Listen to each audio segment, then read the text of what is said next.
let's find out what's going on in the background for these people and how do we discover that. And in this gentleman's case, it was from his assistant who was able to say, yeah, I do 3 pots of coffee through the day because that's what I'm giving you. That works out at 40 or 5 pots of coffee I have to refresh, or I buy X amount of coffee each week to keep us going in the office. And that comes down to asking the right questions and digging deeper. Mentoring with Geraldine is a bite-sized practitioner podcast for naturopaths, nutritionists, herbalists, coaches, and practitioners. This podcast responds directly to the needs of you, the practicing natural therapist. We have interviews during the holiday season and business and mindset support each week, so you'll get the variety you need to enjoy and stay motivated in your practice. Don't forget to subscribe to receive the weekly episodes. And if you want to connect with me, always check the show notes because that's where you'll find the links to book appointments and, of course, to join the Academy, the membership group where there's constant connection and community with like-minded practitioners. Now, let's get started.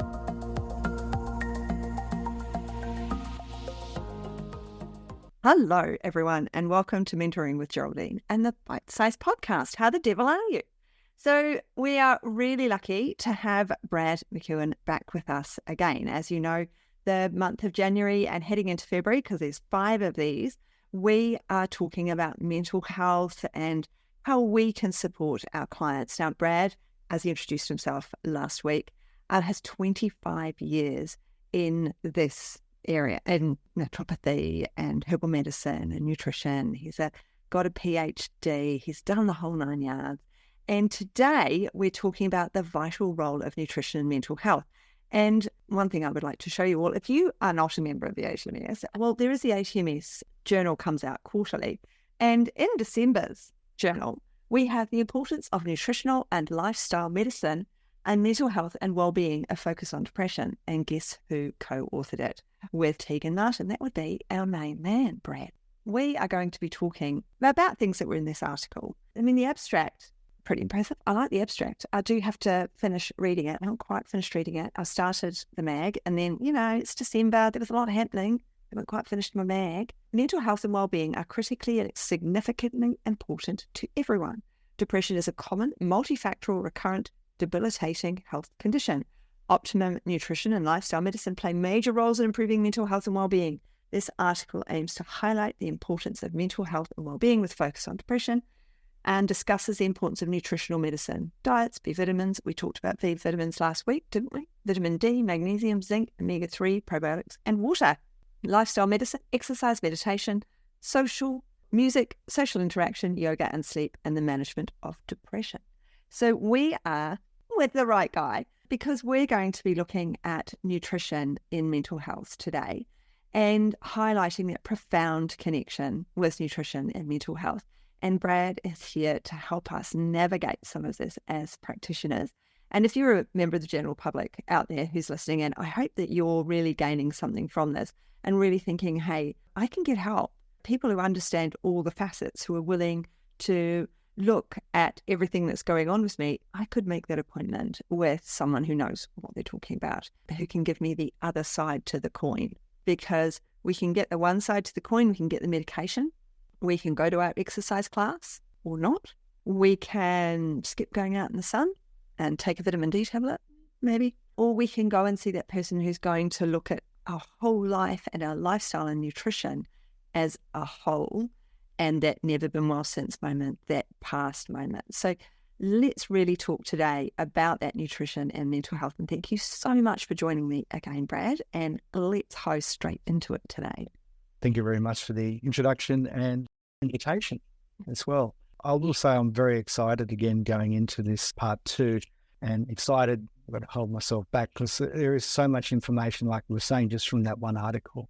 There's a lot of information available for us if we dig in deep enough for it. And sometimes people need to dig deep enough to get out of bed, which we talked about in episode 1, where different levels of stress. So with this part of with this podcast episode, we're focusing on the vital role of nutrition, particularly in mental health. And I don't want to say it's the be all and the end all because that's a little bit extreme, but like we were saying last time, what you put in is what you get out. in regards to nutrition. So any kind of nutritional deficiency or insufficiency can lead to bigger problems later on that you won't possibly see for 5, 10, 20 years in some cases. So bringing it into mental health and depression, we talked last time about, MTHFR. We looked at sort of serotonin, tryptophan pathways and all these different mechanisms and just different ways on how we metabolize things effectively. And sometimes we might just need a single or combination of nutrients to upscale and upregulate those pathways. And a good example I like to sort of start with is the Krebs cycle. And people go, oh, good chemistry. And it's like, I love it. So you got the Krebs cycle and it's spinning around, pretend it's a cycle, like a turbine on a plane, it's the engine. And I always say to people, when you're flying and it's all going well, the plane's going well, and sorry for those who may be flying, when the engine stops, what happens to the plane? It doesn't go too well. It may glide for a little bit, but eventually something's going to go wrong. A little bit morbid, I suppose, for some people, but that's just the way it works with the Krebs cycle, that if the energetic pathways are not working properly, the cell, the tissue, the organ, and the greater system gets affected over time. But you don't always notice it straight up. And that's the thing about what we like doing as health professionals. We talked about timelines last time. We look at like the different causes, the different elements, all the different side projects that's happening in people's lives that could actually be leading to their actual health issue. And sometimes it is that thing, there's my hand again, that thing on the side that's just sort of just sitting there just slightly and you can't see it, but the person can. And that's what's slowing them down. And that's something that we can pinpoint and start working with. And like we're saying, last episode, people travel, people drive, people come and see you for what you can give to them. And that's something that we need to then turn around and say, right, what else can we give back to them? And nutrition's a very simple and complex way of doing it because there's a lot of different interactions that we can go with. So sort of diving right into it, as you're saying, mood-food connection, the relationship between our food and mood. There's a lot of research, particularly in Victoria, at Monash University and a number of others with Professor Felice Jacker, looking at different elements of food and mood and how they interrelate and how they interconnect. There's a lot of good research going there. What research, I found a paper years ago and I haven't been able to find it again. They found that when someone is highly stressed and emotional, they go back to something they liked in their childhood. And that may be chocolate, chips, ice cream, or, something like that. You tend to go back to that fallback food. And that's something I find interesting because in some people, it's that connection of you felt good when you were 5 or something like that. And it takes you back to that time. I don't have a problem with that. If people say I have an ice cream once a week, I'm like, honestly, it doesn't matter. But if they say I have an ice cream 3-4 times a day, or, like it's more extreme, that's when we need to sort of look into it and find out not what just happening with that food, but what deficiencies, what are they missing out on by only just having that. You can have a biscuit a day or, there's certain things you can have, but when you have too much of a good thing for the body, that's when it becomes dependent. Yeah. So I don't want to talk about addictions as such with this podcast, but that's the way the body would start seeing it. It becomes dependent on that food to feel good. And that's that serotonin link. On multiple levels as well, so that the body becomes dependent and that it's trying to scrounge as much nutrient as it possibly can from that food, like white bread. There are a couple of B vitamins in there, so it's scrabbling for those nutrients within that food, so it kind of wants you to eat more.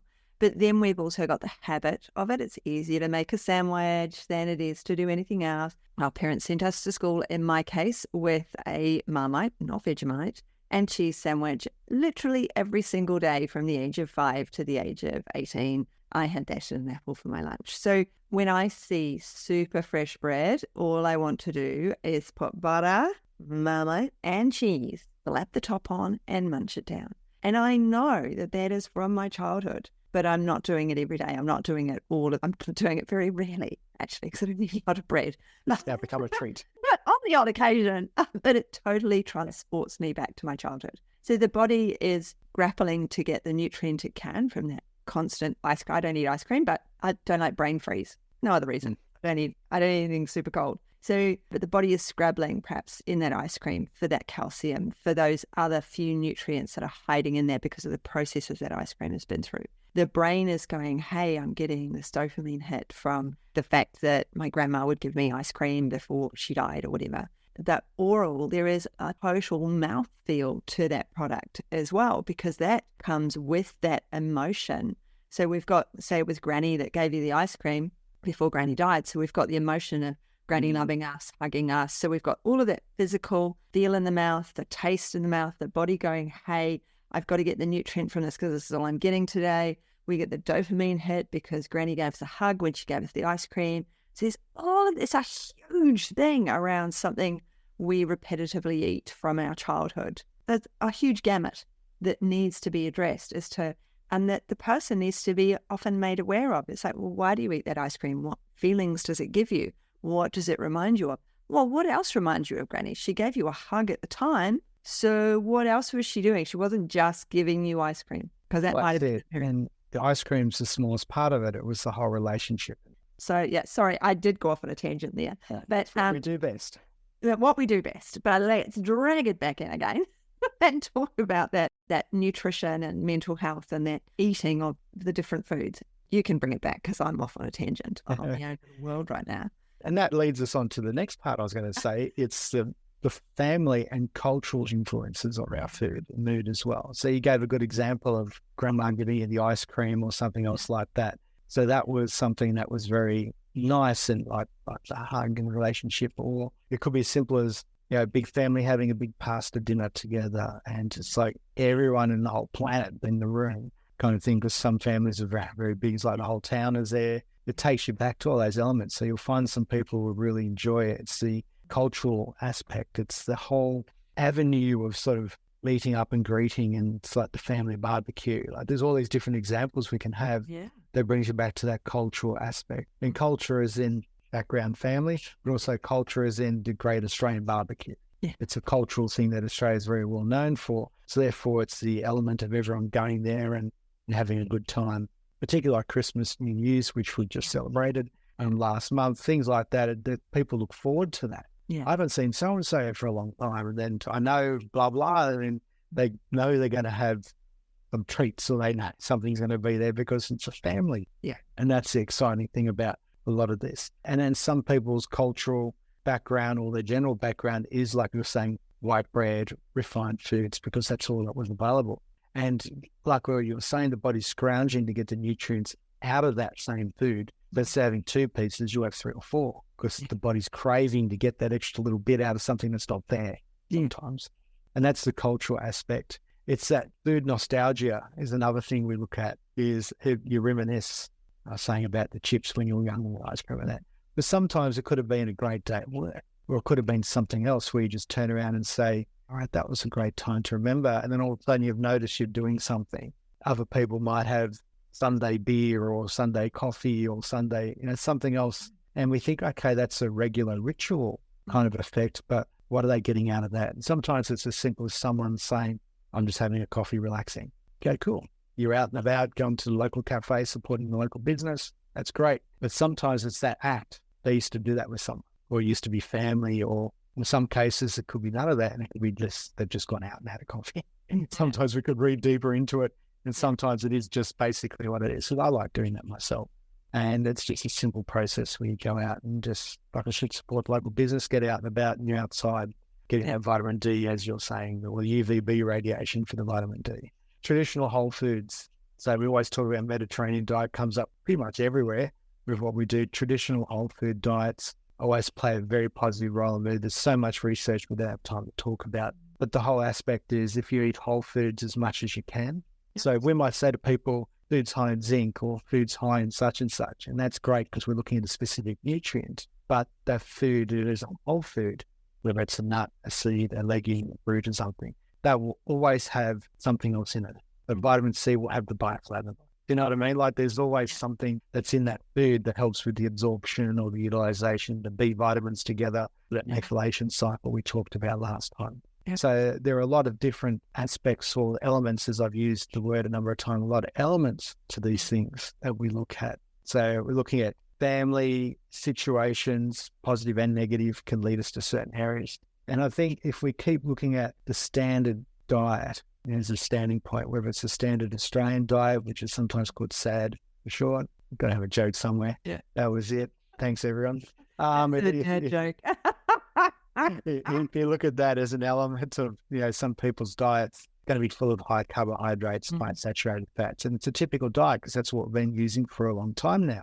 But if you go back another generation or two, it's not that far back. There are a lot more fruits and vegetables and a lot more sort of whole elements to foods. Yes, some people used to peel off the skin or different things like that, so the bioflavonoids or the lycopene, pyrophosphatidyls like in grapes and stuff like that. Sometimes you miss out on some of that nutrient, but not everything. There's like to protect an effect. So people will do that. So if we keep that in mind, I'd like to sort of slowly move us into individual nutrients and sort of go through and just sort of give a base drop, I suppose, because again, how many nutrients are there and how many minutes of the day do we have to do the podcast? We'll start off with vitamin. It's very well known. Most people in Australia statistically have been shown to have insufficient, maybe not deficient, insufficient vitamin D, because the campaign of the 80s, the slip, slop, slap, which has come back again, actually worked. It actually made everyone do all that. But then we lacked the vitamin D for the UVB radiation because we weren't going outside. We're wearing so much in protective equipment. It's like we're going into a nuclear factory or something like that. We're so covered up, nothing got through, which is a good thing, but also a bit of a bad thing.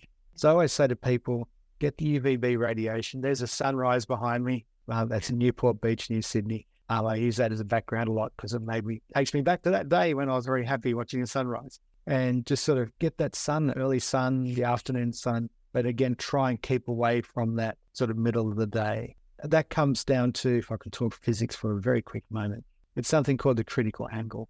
So as the sun comes up, the angle changes, and then literally once it gets to a certain point, it's like, the magnifying glass when you used to light up paper. It hits that point and it pierces through the ionosphere, the stratosphere, etc., and hits straight at that critical point, and you're getting the direct UVB radiation, the miles are saying. But if you get the afternoon and the morning sun, you get that refraction and reflection of that. So therefore, you'll get some light scattering in, so it's been bent to scatter in, and other times it's reflecting off. And that's why the sunset and sunrise sun looks different to the day sun, because contrary to people's beliefs, the sun is actually white. It's our atmosphere that changes the colors to like reds and oranges, going back to our rainbow song we learnt when we were young. All the different colors of the rainbow, the sun changes and it goes up towards the top because of that critical angle change. So if we keep that in mind, we not necessarily stay inside and hide, but go undercover when you go outside, and just sort of make sure if you do get some sun, get minus sun during that time of the day. If you have to change, get into your car, change buildings or something, it's not like a freaking out moment, I must protect myself. It's more, don't stand in the sun for half an hour while you make up your mind where your car is parked. Something else like that. Sort of get in and out and do what you need to do.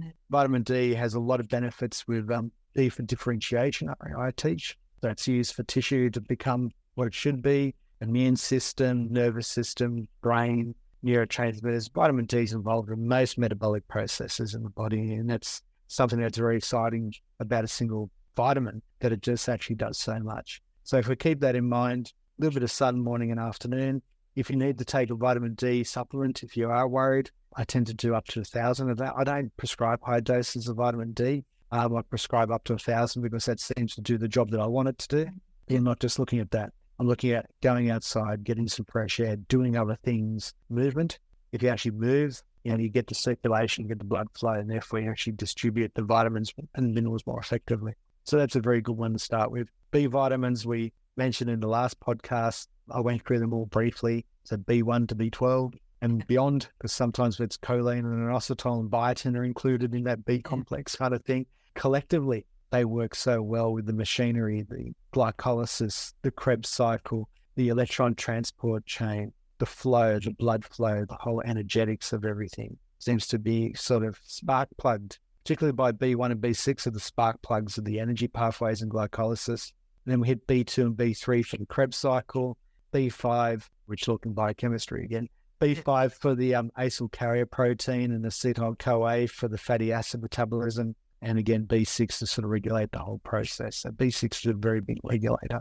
And each one of these will work with cell signaling, cell membrane activity, the cell-to-cell communication. There's a system that we use in our body that's like an inside-out and an outside-in pathway. So if you remember back to concentration gradients and active passive diffusion, all these kind of biochemical stuff, the B vitamins regulate that whole process. So if you have more blood glucose outside the cell, it'll activate the insulin channels and the chromium, chromium down the concentration gradient. There's less sugar inside the cell, so therefore we need to transport it in. And that's an inside, so that's an outside in.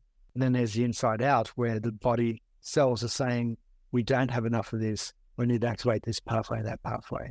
So the body's doing that automatically 24 hours a day. It's communicating with itself very well. And when it doesn't communicate well, there's this imbalance, this incoordination. And a good example is when you spin in a circle with your eyes closed and open up, and when kids, spin in a circle, that's the coordination that the cells are going, wait, what's going on? Everything was still, now it's not still, everything's moving, what's going on? And the ear and the eyes and everything's trying to communicate with each other and can't, so you fall down. That's the easiest thing to do. And that's what the body can do. It can fall down on certain elements and it's not communicating properly. And the B vitamins have this way of working that process. Methylation, transsulfuration, detoxification, all the B vitamins. And again, we can spend all day on it because it's quite exciting with the B vitamins. Yeah. One thing about the B vitamins, one thing that I remember being taught is, you look at someone and they need a specific vitamin. You're thinking, this person needs B6 or they need B2 or whatever it is. But a B vitamin always works better. So if you think of those individual B vitamins that you want this person to have because of a specific problem, if you think that they are an orchestra, so B2 might be the drums and B6 might be the violins. And then you mentioned biotin and the things that come along for the ride. So sometimes we do need a multivitamin. I'm not big on prescribing multivitamins, multi-Bs, but sometimes we do need them because they all support each other. So it's like having the orchestra to support the individual that we need for something specific. So if I'm giving a multi-B, I'm always saying to people, you know what? You don't have to take it every day. Your major stress is Monday to Friday when you're at work. That's what you're telling me. Or your major stress is at the weekend because your children are out and you're worried about them. So you probably need to take this, Friday, Saturday, Sunday, Monday, and maybe even Tuesday to get over that stress. Or you need to take them Monday to Friday because they're going to support this whole system. We've got the orchestra going on. So that's why I always like to think about it. If I do prescribe one, it's because I feel they need the orchestra to support the string section or the drums or the trumpets or whatever it is, the wind section. So it's an interesting lot, those B vitamins. So they are, and it's a big part of the orchestra. And this is when we look at synergy. Yeah. So they all work well together. They're agonists. They activate and they work with each other. B2 activates B6, which activates B2, which activates B12. Like all these kind of back and forth, they all work with each other. And so I'm the same. I always try and find the more specific. And then I'll look at the orchestra as well. And if we keep that in mind, looking forward, if we always look at the synergists, the agonists and the antagonists, there's some things don't go well together, so we separate them out. Calcium, magnesium always go well together, but they also go well separately. So there's an example of where you can take both together or have both together or have them at separate ends of the day, they'll work well. So there are some that work very well. Iron is the next one. I sort of looking at, going, people forget about iron. They always think, iron's just for females or, because of menstruation. It's like, no, iron's for everyone. It's very useful because it works on the neurotransmitter backbone. It works in the hormones. It works all that background area. Yes, too much iron can be bad for you. It oxidizes. I want you to imagine you leave an iron pipe outside in the rain, it rusts. Your body's up to 70% water. Iron can rust, essentially leading to oxidative stress. Not rust like we just explained, because it's not going to do that in the body, but it's going to be oxidative and inflammatory. So I don't always prescribe iron every single day. I might do it as a burst for a week and then off for every second day, depending on the person, of course, and their absorption, their whole battery of elements going on there. But at the same time, I'll look at iron with vitamins, with the B vitamins. Like, what are the different cofactors for the absorption? Yeah. Because iron changes 5 times when you consume it.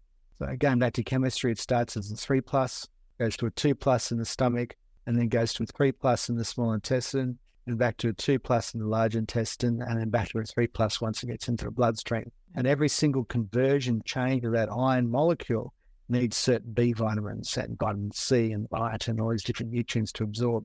So again, does the person need iron, or do they need better digestive capacity, stomach acids, enzymes? Do they need the microbiome looked at? Do they need to have probiotics with this to help with that? Do they need to look at intestinal permeability issues? They're not absorbing it properly. So there's all these different aspects of iron that I don't always jump to iron. I have iron in the back of my mind, but I may not always prescribe iron straight up because it could be negative in some people, particularly with hemochromatosis. Yeah. You don't want to be prescribing that. And the way how you know if someone has hemochromatosis is they'll probably tell you. Yes, they've been diagnosed. It's not a common thing for people to talk about over a coffee. So it's something they've actually had health issues, had it investigated, and it was found out. So they'll tell you in your initial conversation of the consultation that there is a history there is an issue, and then you prescribe with and without based on that. Magnesium, I alluded to earlier, magnesium's a favorite of a lot of people because it's 300 enzymes plus. It just does so much. Yeah. Muscle contraction, relaxation, it does both at the same time, which sounds exciting for people. Just as a brief, the muscle slides. Doesn't, when you book, I can't do biceps because I don't really have any. I don't have any muscle. We've both got shirt sleeves on, so no one can see our biceps if they were watching the YouTube. We both have incredible muscle structure, but we're both wearing sleeves, so no one can see that. We don't want to show off too much. Yep. So when the muscle, it doesn't bunch up like people think. When you flex, it actually slides in. So to slide in, people normally say calcium for contraction, CNC, magnesium for relaxation, but you actually need both. They need calcium for contraction, but the magnesium to bring the calcium in, the calcium flux, and then for relaxation, you need the magnesium and the calcium to draw that in. And in between that, you have the Z disc, in which nutrient is required for the Z disc. But with Z, think, that was a moment for our listeners to think. Zinc, it works with the Z disc, and that's like the flicking switch that allows for that muscle contraction to occur. And potassium is the mineral that drives the osmosis factor, drawing the tissue in and out. So you can prescribe a magnesium for muscle cramps or all or some of the above. So, and muscle cramps, of course, they're in a lot of stress conditions, a lot of nervous system, mental health. A lot of people are tight and constricted, and magnesium is one of the good relaxers. Yep. So again, it's also in the background of energy metabolism, Krebs cycle, but also relaxation of the muscles, relaxation of nerves, relaxation of nerve potential. Got the synapse. And the information going across can be too quick, so you need to slow that down in some people. And that's the exciting part of that. Magnesium, you can slow people down without slowing them down, calm down their system without slowing them down. Magnesium, I like to provide a couple 100 milligrams at different doses, sometimes 3 times a day, twice a day, depending on the person, of course. Frequency is the key with magnesium over time. I have a tendency with magnesium to do 2 different mixes. So they feel it lasts longer as well, because one pot will only last 2 doses per day. You've got less than a month's supply sometimes. Whereas if we give 2 different magnesiums and we've got one, like almost a daytime one, perhaps with some bees in it, or something else that's going to help with the daytime. And then we have like a sleep one with some glycine in it and some of those calming nighttime nutrients, so that they have 2 magnesiums, yes. So they're buying 2 products, but ultimately it's going to last them longer. So it's going to last them the 2 months rather than the 1 month as one pot would twice a day. But it means that we get that variety because you've got your different types of magnesium, and the 2 different companies would use 2 different background products. So you look outside the square. What does this person need? This person's stressed, they've got mental health issues, they're not sleeping well. Or maybe they're sleeping too long, but is it good sleep? Do they feel rested? Maybe they don't feel rested, in which case maybe a sleep magnesium with some glycine and L-theanine and things like that are really going to help that sleep, so that in the morning they get up. It's kind of like uppers and downers. It's kind of like, what was it back in the day? Everybody had a benzo and like a sleep. They had a Bex and a good lie down. Yeah. That was the same. Everyone was super medicated. But it's kind of a little bit like that. But at the same time, we're getting those different types of magnesiums in. We're getting those other nutrients in a different way. And they're getting that water. That's what I like about the magnesium powders. So, and I like how you went into this because, with the morning one, you can have some ginsengs and rhodiola and ashwagandha, for example. We'll talk about that in a different podcast. But there are different herbs you can mix in there and different nutrients. For the night one, we have passion flower and lemon balm and glycine and nice sort of calm and relaxing and sort of not put you out, but nice, relaxing, calming you into sleep. Yeah. That's another element I don't work with, is I don't force sleep or force knocking someone out. I always sort of work on the elements of relaxation and calming and relaxing and just overall that way. But no, it's a good combination that we just talked about. And there are some products on the market that we won't talk about. We don't do branding, but there are some products out there with those ingredients in there that you can talk with your health professional about, or available online in stores, etc. Yeah. So you can go looking for these. Yeah. Where would we be without zinc? Yeah. So if we look at zinc and matching that up with the magnesium, it's the neurotransmitters, the cell-to-cell communication, the different hormones, the melatoninins and serotonins, all the onins, you call them, working well together, and the zinc magnesium work very well, particularly with B6 and regulating a lot of these pathways. So if we keep that in mind, again, there are some products out there that already have these ingredients in there that you can work with, or you can compound and go to a naturopath nutritionist and have it compounded if they do that. What I do with my zinc is I get clients to have it at night because it's an antagonist to things like iron. So we don't want to have it necessarily in the daytime. And if I want them to have it as a single, I will actually get a multi, if that makes sense. So I'll make sure there's like an amino acid chelate in there or a citrate, so that there's at least more than one type of zinc in the pot. But it does say zinc on the front. You turn around the back and you have a look and it'll say amino acid chelate or citrate. But it's got a couple of different varieties in there because that's going to help absorption, because somebody might be better at absorbing one style than another. And how do you figure that out? MTHFR, we can go back there. We can go back to all of these other testings and go, oh, it's only picolinate. No, it's not only picolinate. It's the orchestra. It's the orchestra. And that's something we'll be talking about generally throughout, because it's the way we like to see it. There's an orchestra, and as part of the orchestra, then there's the director, and the director's different for each health condition. Could be B6, it could be zinc, it could be magnesium, or it could actually be saffron or something. So I like to look at a lot of these as a way of working out the balance of that orchestra, working out how we can actually make it work more in synergy with each other. Because when an orchestra is playing beautifully, it's the most beautiful sound. When one person's out, you can sometimes tell, and if you really listen, but when a couple of them are out of sync, you can definitely tell. So, and they spend many, many, many years and sometimes decades to get that right. So with us, it won't happen overnight, taking magnesium, but however, there may be a difference. You may feel the first dose or the first time you change a mild diet change, you notice it straight away. And that's the exciting thing. You notice big changes, little changes all different times. What else can we look at zinc? I've just looked to my side quickly just to see if I skipped anything. The cell signaling, the cell membrane, etc., all different backgrounds, anti-inflammatory, antioxidant. Everyone has inflammation. Everyone has oxidative stress. I'll make a point of this now because it's natural. It's normal metabolic processing. We actually need it. If you hurt your ankle while running, you need that inflammation to start the healing and repair process. But if that oxidative stress inflammation keeps going, then you get damage and you don't get the repair you need.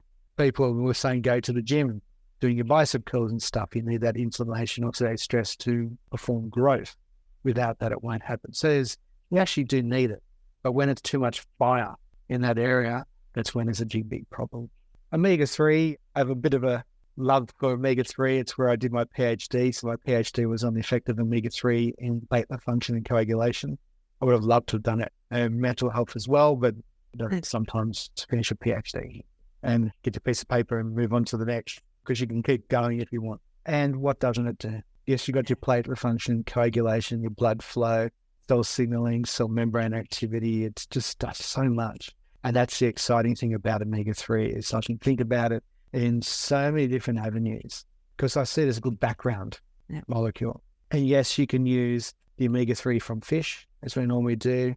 Nuts and seeds have omega-3, and there's always someone who will say, you don't metabolize as much, it's only X%. I'm like, that's fine. Okay, sort of move on. I don't want to argue. However, those nutrients also have zinc, magnesium, B6 with the omega-3, with the alpha-linoleic acid, I should say. And that's where people don't metabolize it effectively. You call flaxseed or linseed, depending on northern and southern hemisphere, where you put on your cricket bat. There's all those different aspects. There's a number of like algae we can use, a number of other plants that we can use that have good omega-3 content that we can utilize. So I like to think we can look at a lot of vegetarian/vegan sources as well as the standard fish. Yeah. And when we look at fish, farmed fish is not always a good idea because they get given the omega-3. That's, to me, it's like an artificial effect. But if you have ocean caught outside in the real world and it's farmed sustainably, I'll use that way. It's farmed not the way traditional farming is. They have a location in the ocean that they're only allowed to get their fish from. Yeah. For example, same thing with krill and other algae. You're only allowed to get it from certain areas so you don't deplete the rest of the ocean. Yeah. So we have to look at sustainable friends of the ocean, friends of the sea. There's a couple of these different things you can look at on the label of a product to see if they're a member of, to show that they actually are using the right omega-3. And there are a number of higher quality. I go for a high concentrate omega-3 because then I know it's concentrated, it's more purified and filtered. And something to note in Australia is every single product, therapeutic product, living or still, is tested for heavy metals. So whether it says it on the label, some brands will say heavy metal tested, cool. So I won't use this other brand, but they all are. They actually have to pass it. Not only are they tested, so I'll talk about therapeutic goods for a moment. Not only are they tested, they must pass that testing to be released for supply to the public. If they don't pass, guess what happens? Gets rejected and literally thrown out, gets wasted because it didn't pass and it's a health risk. Same thing with nutrients. If it says it on the label that it's got 50 milligrams, it has to have 50 milligrams throughout its lifespan. So there's all these different elements of products in Australia that are properly tested, and we allow for that. So I'm just thinking, what else can we talk about for nutrition before we move on to our... With the omegas, that's another thing. I give zinc at night and I give omegas at night, because when the person turns around to you and says, oh, I don't like, you get the fishy burp, well, that's their digestion. So while we're working on their digestion, they can't take it in the day. But if they take it at bedtime and you worked on sleep and they can get to sleep, then they're going to sleep through the burps. They're not going to have them. They will be able to sleep through the digestion of those omegas, sleep through the digestion of that zinc if they don't like the smell of it. And you no, I still think you need a little bit occasionally. Let's try and get it in at night then, when you're going to sleep on it and you're not even going to know. And that's the thing to remember. It's a lot of the time it's a person's digestion. So I've had people say, I take zinc and I get heartburn. I'm like, well, did you have it on an empty stomach? Yeah. And they're like, yes. And I go, well, that's why. And I go, what do you mean? And I say, well, zinc activates the enzyme pathways to gastric acids. It actually activates your digestion and you've got nothing in there. Therefore, it's digesting nothing. So therefore, you're going to get the reflux in the body. So have the zinc after or with your food, as most things. Probiotics without food, there's always a big debate about probiotics, because there's a lot of good research on probiotics with mental health, like depression, anxiety, stress. There's a lot of good research there. Yeah. And I always say to people, take it with your food because it's easier for you to remember. But in some cases, empty stomach and a capsule is fine. Yeah. It just comes down to, what are you doing? Is it gastritis, or is it, you know what I mean? Like, what are you treating? That's probiotics that are different.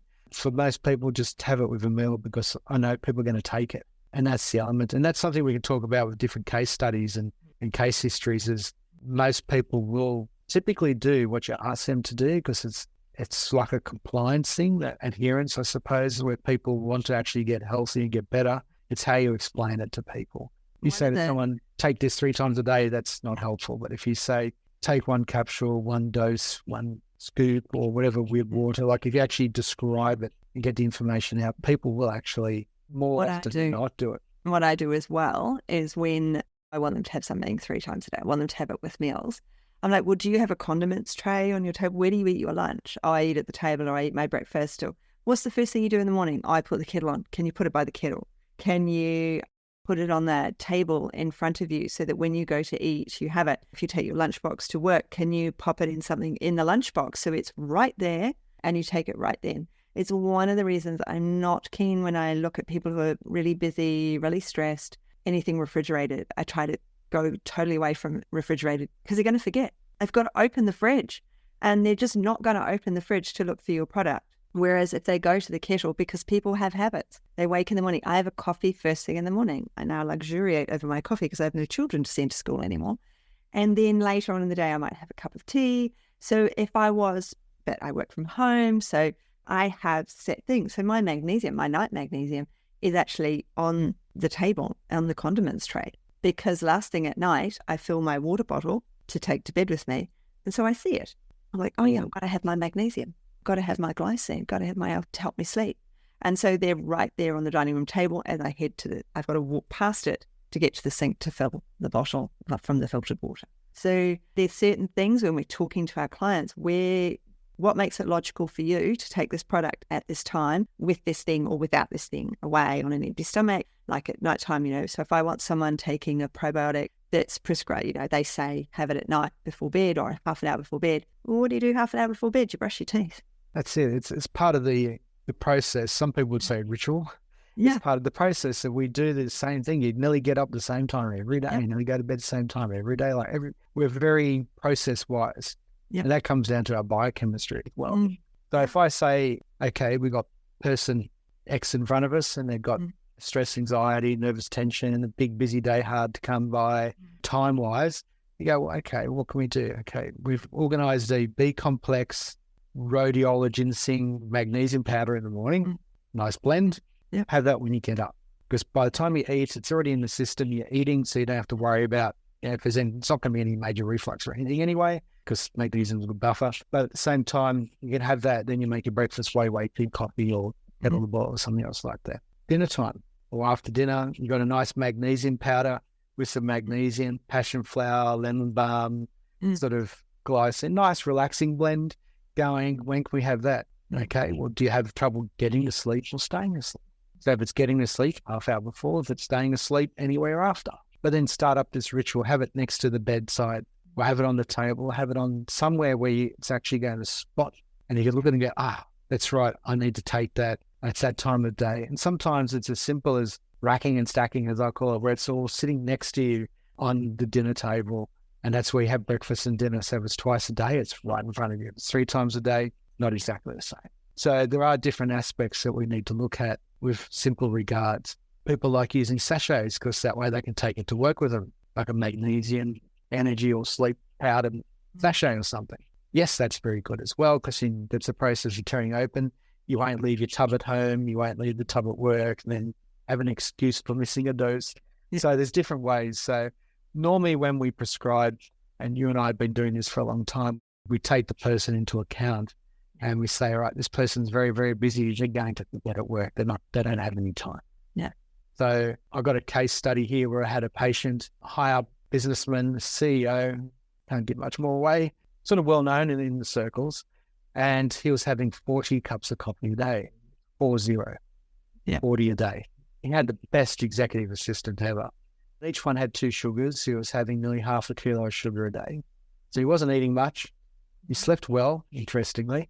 Weight went up and down a little bit, sort of, that's something you'd notice because every now and then he'd have a big business lunch with wine and steak and everything, which he didn't eat a large lunch, so his stomach wasn't good for it. So this guy was very, very busy. And I said, right, well, what can we do? We can't have 40 cups of coffee a day. Some people only have 40 cups of anything a day. So I put this to the student clinic and I've done this at seminars and conferences. And a lot of people might say, we need to cut his coffee consumption in half. And I'm like, well, no, that would crash him because he's so used to, one, the process, but also that amount of caffeine and sugar. So we slightly reduced the caffeine with decaffeinated or a green tea, which is not as high. Like you just slowly substitute over time. But while you do that, you need to have the B vitamins. You need to have magnesium because not necessarily going to have side effects or withdrawals, but you're going to have, they're not going to feel too good for parts of this. And then, some ashwagandha for nervous system, rhodiola, saffron that we'll talk about soon. All these herbs, along with the vitamins and minerals, really help support his nervous system. He comes back 2 weeks later and he's feeling all right. He's knocked a couple of coffees out and sort of exchanged. Going good. Keep going. I'm not going to change anything because you're actually doing very well because I change every appointment. What people do because as they improve, you don't do the same thing. Yeah. But with him, I need something static in his prescription because he's changing everything else. So I need something else to balance him. Comes back another 2 weeks. He's like, I've dropped 10 coffees. I went, wow. They go, what did you replace them with? And he went, water. And I'm like, oh, whoa. This is cool. So I'm getting quite excited because he's doing these. Because I said to him, he needs to drink more water to exchange. Because it sounds funny. People always say caffeine's a diuretic. I'll do a side project for a second. And it's really bad for you. It's diuretic. You need to replace it. But that's caffeine in a capsule or the drug itself. But if you're having caffeine in a tea or coffee, there is water in there, maybe some milk as well. So you actually are hydrating what you're losing at the same time. So it's a slight give and take. Yeah, you are hydrating. We got to get that debate out right now for everyone. Yeah, done. I can feel good now. So he was having some water in there and that helped him a lot. Then he comes back another 2 weeks later and he's like, this is great. I'm down to 10 coffees a day. I'm having water. I'm having a green tea. I'm having a chamomile tea in the afternoon. I'm like, cool. I didn't mention that, but well done. That was my next phase. He already started on his own. And then the next 2 weeks, it was down to a handful and still having his waters and everything else like that. So that took not long compared to what you would expect for some people. And I think partly because he was driven. Yep. He was a busy businessman. He had a lot to do and he was very good at what he did. So it was easier to turn around and make changes because he did it. And the only reason why we found out, because we were trying to figure out how many coffees he had, is because of his executive assistant would keep topping him up and bringing in papers for him. And like she was a brilliant person, but didn't realize what she was doing because she was just doing it automatically. Yeah. So once that was found out, she changed a little bit what she was doing. She'd always have a glass of water on his desk, and then he'd have extra water. He'd get up because he'd sit down a lot. So he'd actually get up and make things and do things himself. And he wasn't lazy at all. No. He was just a busy businessman from that hour to that hour. And he went for a walk each day, and he did other things that were seen as good for him that probably kept him going. But that's just a quick example of how something that would have taken probably a year took like 8 weeks to make a big difference. And he was a good patient for a long period of time. He's still around. I don't see him that often because he's well. Yeah. And that's the thing. The aim is to get people better and get people well. And then we use this the preventive medicine style and just to keep them on track. I've got a coffee story too from a client when I was a student. And it's a very similar, it's the asking. So he didn't know how much coffee he was having. His secretary or person, his PA, worked it out for him that this is how much I'm giving you over the day. And I had a woman in my student clinic, so however many moons ago that was, 20 years ago, and she had palpitations, she was anxious, and she was a refugee from the Yugoslav Kosovo conflict. And so she'd been through absolutely horrific things. And then she came to student clinic and she said she had all these palpitations, and we had a translator, and I said, how many coffees do you have a day? She said, I have 1 coffee a day. Okay. And she came back a week later, and I'd increased the water, and I hadn't really had to change the food because she was eating really well. She had really good Mediterranean diet, considering the Yugoslavs actually have quite a lot of fried food and things. She didn't. She had a very good diet. And so I hadn't had to change a lot, but I tried to increase the water because she's not drinking any water. So I tried to increase the water. So she came back and said she was feeling a little bit better, but she was still really, the palpitations were still there. And different translator. I said, how many coffees are you having? Because I couldn't see it on my piece of paper. And I was like, how many coffees are you having? Are you having 1 coffee? Could you clarify that? Translator. And then suddenly they're having this huge conversation over one little question. I'm like, hello, can somebody help me out here? What's going on? She had 1 coffee a day because in Europe, she would make like the Turkish coffee, the pot. So it's got this huge amount of coffee in the bottom and it boils up. So a lot of family prior to the trauma. And so there was very little family left. So everyone would drink from the pot. Everyone would have coffee. So she'd have literally 1 coffee. But in Australia, she had the same coffee pot, but she didn't have all that family. They'd all been shot. So she would just keep drinking, and she was drinking a pot. So with 1 coffee, it was 1 pot of coffee. So we're having that same conversation, finding out what the person does through these subtleties of conversation, and then replace. So then I started to replace with water. The palpitations went away, etc. The trauma didn't go away, but the palpitations went away. So it's the same thing. Let's ask those questions. Let's find out what's going on in the background for these people, and how do we discover that? And in this gentleman's case, it was from his assistant, who was able to say, yeah, I do 3 pots of coffee through the day because that's what I'm giving you. That works out at 40 or 5 pots of coffee I have to refresh, or I buy X amount of coffee each week to keep us going in the office. And that comes down to asking the right questions and digging deeper. Yeah. So it's not like, people can forget. And it's not like they're lying either when they say 1. It's just what they recognize. So I asked this guy, and he couldn't tell me how many he had. We had to work it out because he wasn't making them. Yeah. They were being made. Yeah. And it's not like I was saying he couldn't do it himself or anything. It's just he was so busy. That was his work. Yeah. His workload was so high that people did things. But he used to have lunches and do timeouts. Yeah. But that was the big element of his process, was the coffees were always there. So it shows that he asks the right questions to get the right answers, or sometimes not. And then we can make a big difference by changing 1 small aspect to make large benefits in people. I didn't think about nutrition. Can we wind today up? I think we could probably put anything we've forgotten into next week's episode, because today's been great. I've really enjoyed having you back again, and I will see you again on the podcast next week. And listeners, if you're enjoying it, don't forget to check the show notes, because that's where you'll find all of Brad's links. And make sure you subscribe and give a 5-star review. We do like 5-star reviews. If you want less than 5 stars, don't do it. That's what I say. So it's been great that you stayed to the end, and thank you so much, Brad. And I look forward to seeing you again next week. See ya. Thank you. Thanks so much for joining me today. Don't forget to rate, review, and subscribe to the podcast for the weekly episodes. If you'd like even more support and learning, then the Academy is for you. Here you'll find part 2 of the herbal discussions, more clinical learning, and case studies to support your clients in practice. Bye for now.